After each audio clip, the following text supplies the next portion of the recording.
Ontem, no Fórum Económico Mundial em Davos, o dia ficou marcado pela crise da dívida soberana. Os países europeus incumpridores estiveram no centro das atenções na estância de esqui. O arranque do Fórum em Davos ficou a cargo do presidente russo Dmitry Medvedev. Mas muito antes da abertura, já líderes económicos e políticos de todo o mundo se concentravam na Europa. No primeiro painel, o economista Nouriel Roubini deixava um alerta já conhecido: há fortes probabilidades de um contágio às economias belga e espanhola. Aqui, o chamado profeta da crise colocara já Portugal no mesmo campeonato que a Grécia e a Irlanda. A crise do euro promete ganhar ainda maior dimensão com a chegada da chanceler alemã e do presidente francês. Também o responsável máximo do BCE estará presente, acompanhado pelo provável sucessor Axel Weber, governador do Banco Central Alemão. Do lado dos países incumpridores, a Grécia marca presença com uma operação de charme do primeiro-ministro e do ministro das Finanças. Espanha faz-se representar pela ministra Helena Salgado e, quanto a Portugal, nenhum representante político, o que, aliás, tem sido alvo de críticas cá dentro. Sobre Portugal, também os participantes em Davos têm algo a dizer. Numa sondagem da Bloomberg, 47% dos investidores acreditam que Lisboa vai entrar em incumprimento e 48% acreditam na capacidade do país ultrapassar a situação. Da Europa em crise para a China em desenvolvimento, a segunda maior economia do mundo esteve também em foco no primeiro dia em Davos. Jorge Soros considera que a Europa está no caminho certo para sair da crise, mas não exclui a hipótese de uma desintegração europeia. Também em Davos, o economista Nouriel Roubini alertou para o risco de dupla recessão e estagnação no velho continente. A crise na Europa continua a dominar as atenções do mundo, que agora estão voltadas para o Fórum em Davos. Na Suíça, o economista Nouriel Roubini considera que o risco de dupla recessão e deflação na Europa é menor que no ano passado. Ainda assim, dados do Reino Unido e da periferia da zona euro sugerem que o risco de dupla recessão e estagnação não está completamente afastado. O economista foi bastante crítico relativamente à Europa e considerou que a ausência de luz ao fundo do túnel pode produzir riscos de um confronto social no velho continente. Já o investidor Jorge Soros é da opinião que o caminho percorrido pela Europa para sair da crise é o correto, todavia admite que os desequilíbrios na zona euro podem levar à desintegração da Europa. Em entrevista à Bloomberg, o milionário afirmou ainda que a dívida grega precisa de ser reestruturada e, quanto à Irlanda, considera injusto ser o povo irlandês a pagar a crise.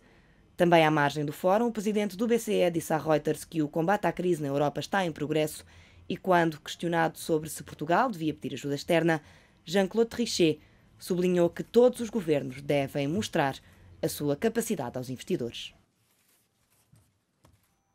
E em estúdio nesta edição do Meio-Dia estão José Guia, empresário, e Tavares Moreira, consultor do Banco Buy Europa e antigo governador do Banco de Portugal. Muito boa tarde aos dois, obrigada pela vossa presença aqui em estúdio. Começando por si, o Fórum Económico Mundial está a decorrer desde ontem em Davos, na Suíça, e esta manhã os líderes europeus estão a esforçar-se a defender o euro, já que ontem estiveram sobre as atenções de todos os países com dívidas, como é o caso de Portugal. Entretanto, a Raquel Gurria vai dizer que não está preocupado nem com Espanha nem com Portugal. Acha que de facto isto são apenas mensagens de esperança dos líderes mundiais? Ou haverá de facto aqui uma verdadeira intenção para recuperar a zona euro e não deixar cair a moeda única, como disse Sarkozy? Bom, eu diria que a zona euro não precisa muito da piedade internacional. A zona euro tem condições para por si própria prosseguir e prosperar. O que acontece é que nesta altura a zona euro está a funcionar a duas velocidades. Há um conjunto de países que é maioritário ainda por cima, que está a funcionar bem, que tem as suas economias a recuperar a bom ritmo, e depois há um grupo de países mais pequeno, quer em dimensão económica, quer populacional, quer sob outros pontos de vista, mas que está numa situação mais crítica, muito crítica mesmo, sobretudo os países que estão neste momento sob intervenção financeira, que é o caso da Grécia e da Irlanda, e também Portugal, depois um bocadinho menos a Espanha, portanto também sob atenção dos mercados. A Raquel Gurria vai mesmo dizer que acha que Portugal e Espanha... Este conjunto de países, este segundo conjunto de países está com muitas dificuldades e, portanto, é uma zona que está a funcionar mal sob esse ponto de vista, porque há um conjunto de países que está a funcionar bem, que têm as suas economias a prosperar e a recuperar. Este ano a Alemanha cresce 3,6%, como sabem, em 2010, é a última estimativa, mas as economias da Espanha,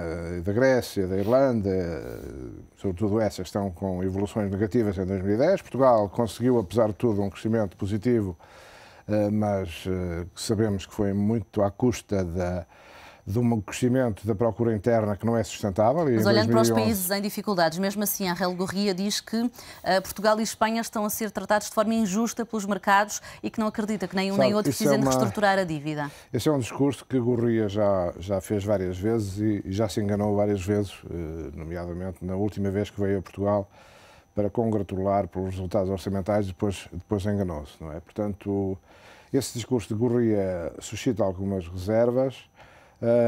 Aliás, os próprios líderes mundiais também se enganaram, não conseguiram prever a crise do subprime. Exatamente. Portanto, acha que isso põe em causa a credibilidade deste fórum em Davos? Não direi isso. Quer dizer, o Fórum de Davos é um fórum de discussão de ideias, de debate de ideias, dos grandes líderes mundiais, que estão responsáveis pelas políticas económicas e pela política internacional de uma forma geral. E, portanto, é um fórum útil para trocar ideias, para expor projetos, para levantar problemas, para suscitar problemas e, portanto, para nesse tentar contexto, esclarecer. deixe-me aqui também ouvir a opinião de José Guia. Portugal não tem presença oficial em Davos e, pelo que se sabe até agora, apenas o administrador da Jerónimo Martins estará lá das empresas portuguesas. Esta não deveria também ser uma oportunidade para Portugal fazer negócios, apresentar o país, defender um pouco a marca nacional? Bom, o senhor administrador da Jerónimo Martins é convidado. Só vão aos casamentos os convidados. Portugal não foi convidado. É um grupo. Se for convidado, muito bem. Não temos condições neste momento para ser convidados. Esta é a grande realidade. Mas também não temos uma presença oficial. E também não sei o que é que lá iríamos fazer. Com a situação que temos, com a mendicância em que estamos neste momento a profissionalizar-nos, não sei o que é que lá iríamos fazer. Mas temos vendido dívida noutros países, não poderíamos tentar de outra forma vender o país pela positiva? Sem dúvida, mas isso deixámos de o fazer há muito tempo.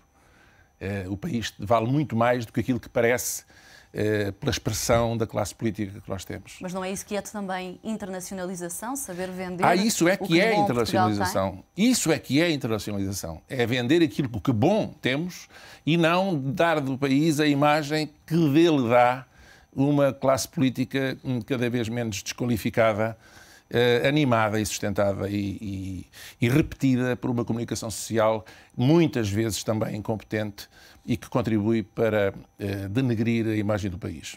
Tavares Moreira, ainda em relação a este Fórum Económico Mundial, tem um tema muito específico sobre os novos desafios que agora se desenham perante a entrada de novas grandes potências. E acho que um exemplo disso é, por exemplo, a Índia vai levar uma delegação de 135 pessoas e a China tem 4 painéis sobre o país. Isto são exemplos de que são aqui duas economias para onde as atenções vão estar muito viradas e com um papel muito importante nesta nova realidade global. Sim, essas economias estão em foco, como sabe, não é? Porque ao nível mundial, agora passando do nível europeu para o nível mundial, nós temos vindo a assistir a um comportamento dessas economias que, digamos, descolou completamente das economias mais avançadas. Hoje, as novas economias industrializadas da Ásia, que é o nome que tipicamente dá a essas economias da China e da Índia, e não só, depois há outras economias também muito dinâmicas, a Coreia do Sul, a Malásia, a Singapura, a própria Indonésia. Portanto, são economias que estão a crescer a um ritmo que não tem nada a ver com o ritmo de crescimento dos países mais avançados. Isto embora, digamos, temos que considerar que até certo ponto é normal que assim seja, economias menos desenvolvidas tenham uma taxa de crescimento maior do que as economias mais desenvolvidas. Em todo caso, o fosso agora é muito grande. Por exemplo, em relação a 2010, a média de crescimento nas economias mais avançadas terá sido de 3%. Portanto, que riscos é que os outros países correm quando, por exemplo, se alteram os padrões de consumo na China, na Índia, o consumo é cada vez maior, classes médias também maiores? Pois, mas deixe-me só completar aquela imagem que eu estava a dar. Enquanto que o crescimento nessas economias, novas economias industrializadas da Ásia foi superior a 8%. Portanto, há aqui um fosso enorme no ritmo de atividade económica, na expansão da atividade económica num caso e no outro. E, portanto, as economias estão em foco, porque são economias que estão a crescer muito rapidamente, estão a ganhar peso relativo no contexto económico mundial, são grandes oportunidades de investimento para as economias mais desenvolvidas. Repare nos fluxos de capitais enormes que estão a deslocar-se para essas economias, para a China, para a Índia e também para a América Latina, para o Brasil e para outros países da América Latina. E, portanto, estão claramente em foco hoje e, portanto, é natural e suscitam as atenções dos investidores.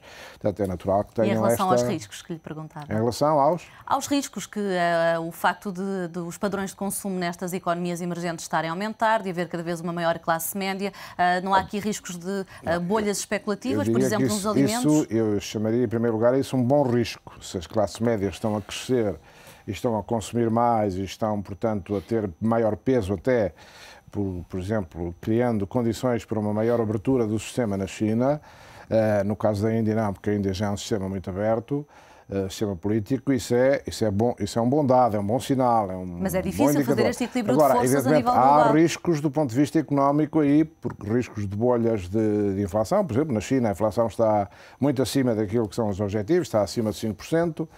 Na Índia a inflação também está a subir bastante. Olha, no Brasil a inflação também está a incomodar muito as autoridades brasileiras. E, portanto, é natural que são economias que estão a funcionar no limite da capacidade. Portanto, têm a sua capacidade totalmente utilizada. Algumas estão mesmo para além disso, estão na situação de overheating, como se costuma dizer.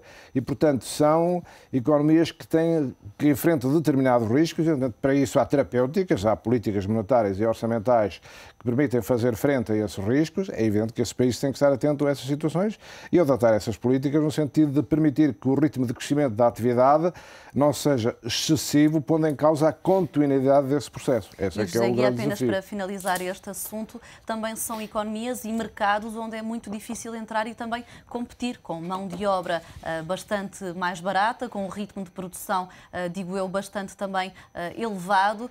Portugal pode competir com economias desta dimensão? Não, é preciso primeiro separar as coisas.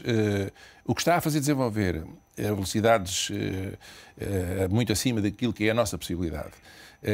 As economias desses países são os investimentos dos grandes países industrializados que passaram para lá. E também no caso da China, o facto de ter uma Também. moeda São desvalorizada. grandes empresas, grandes grupos internacionais que se deslocalizaram as suas produções e, portanto, são eles que estão a puxar por aquela economia. Estas coisas não acontecem por acaso nem por milagre.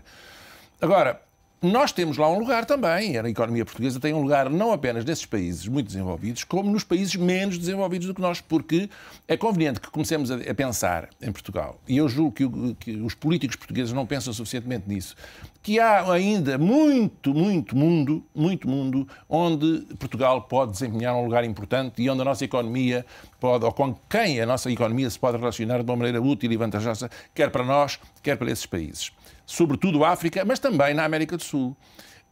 E nós, quando falamos, já vamos falar certamente, em problemas de internacionalização, convinha ter presentes alguns aspectos que normalmente passam despercebidos. Já lá iremos. É exatamente esse assunto a que vamos voltar já mais à frente neste jornal.